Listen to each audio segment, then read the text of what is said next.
Hey everyone, this is Dan from DHTV, and today we're going to be going through the new iPhone 6 and iPhone 6 Plus, and I'm going to be helping you decide if you should upgrade or if you should keep the phone you have. Let's get started.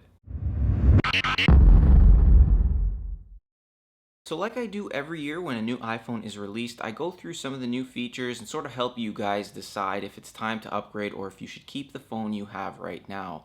Now, I did mention this in the past with my iPhone 5S upgrade video. People who are using an iPhone 4, it really is time to upgrade. You're probably noticing things are going a little bit slow, lagging. You're not going to be able to update to iOS 8 when it's released, so you're going to be behind. But if your phone is still running fine and you don't have the funds for it, there's no urgency to upgrade. But you are going to notice a lot of lagging and some weird glitches happening. I know a lot of people use the iPhone 4 and a lot of weird things are happening just because the processing power just isn't there anymore for all the new features and apps that are available. So for those of you who are interested in hardware, the way the phone looks, the way it feels, how big it is and things like that, this is going to be the section for you. Now the iPhone 6 has gone through a major overhaul and it now looks different than the iPhone 5, 5S. It now has its own sort of unique look. It's rounded, it's very thin. It's actually the thinnest phone Apple has ever brought out, and you can see on screen the actual dimensions in comparison to the iPhone 5S.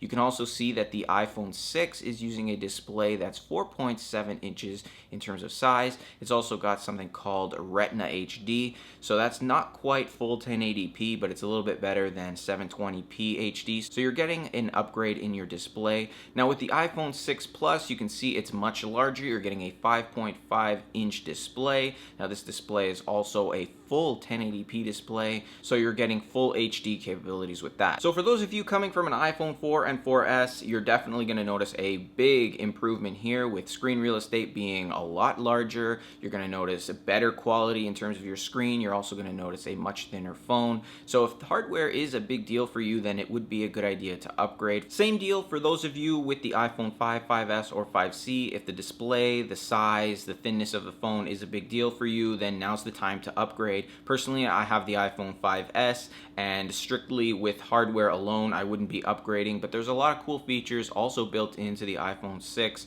that are enticing me to upgrade. We'll take a look right now at the camera. So the iPhone 6 and 6 Plus has an improved camera. It's still using the 8 megapixel camera, but it is different. You now have a new wide angle eyesight lens, true tone flash, greater noise reduction, 2 times faster autofocus, and basically you're going to get an all-around better camera that's going to get you better pictures and help you take better pictures at the same time. Now in terms of video, we still only can take 1080p video. I was hoping for 4K, but 1080p is still good. Now in terms of upgrades, the only upgrade really to the video is that now we have an upgraded slow motion capability. So with the iPhone 5S, you were able to take slow motion videos at 120 frames per second. Well, now you have the option to either go 120 frames per second or 240 frames per second, which is a nice little upgrade. For those of you who take lots of videos, you'll be very happy to know the iPhone 6 is using digital image stabilization, but even happier if you're going to get the iPhone 6 Plus because it's using optical image stabilization. Moving over to the front-facing camera, it's also gone through a little bit of an update. It's now a FaceTime HD camera with an all-new sensor that basically allows 81% more light, and it also has HDR support. So basically, if you don't know what any of that means, it's just improved. You're gonna get better quality in your videos and photos. One thing I didn't like about the new camera on the iPhone 6 and 6 Plus is that you can actually see that the lens is a little bit protruded out of the iPhone, and this can cause a little bit of a problem, especially if you drop the phone and you're one of those people that don't use a case.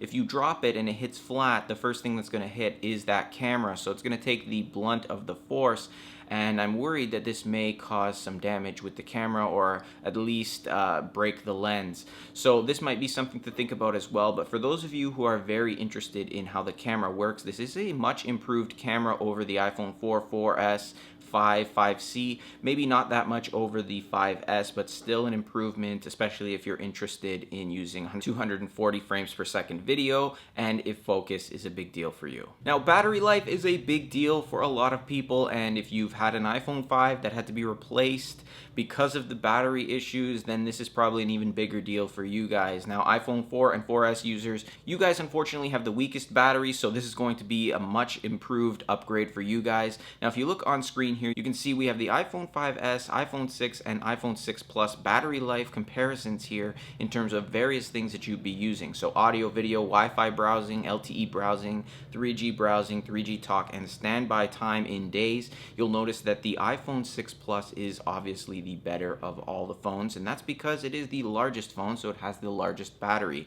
Now, unfortunately, the iPhone 6, it does have an improved battery, but it doesn't have a much improved battery over the iPhone 5S. You can see that in terms of video watch times, you're only getting 1 extra hour. LTE browsing is pretty much the same as it was on the 5S. So if you're somebody who has an iPhone 5S and you're upgrading to the iPhone 6, then you might not notice that much of a difference in terms of battery. But if you have an iPhone 5, 4S, or 4, you're definitely going to see an improvement in your battery life regardless of the iPhone 6 or 6 Plus if you choose to upgrade to either of those. Now, in terms of chips, Apple has upgraded these as well. We now have the A8 chip over the A7 of the iPhone 5S, and we also have the M8 coprocessor. Now, the A8 processor is 25% faster than the A7 in the iPhone 5S. It also has a 50% faster graphics chip, 50% more power efficient, which means it's going to stay cooler longer. So if you ever noticed your phone getting really hot, this should help it stay cooler and avoid having that really hot phone in your hand. Now, this year, the M8 coprocessor had a lot of health and fitness in mind,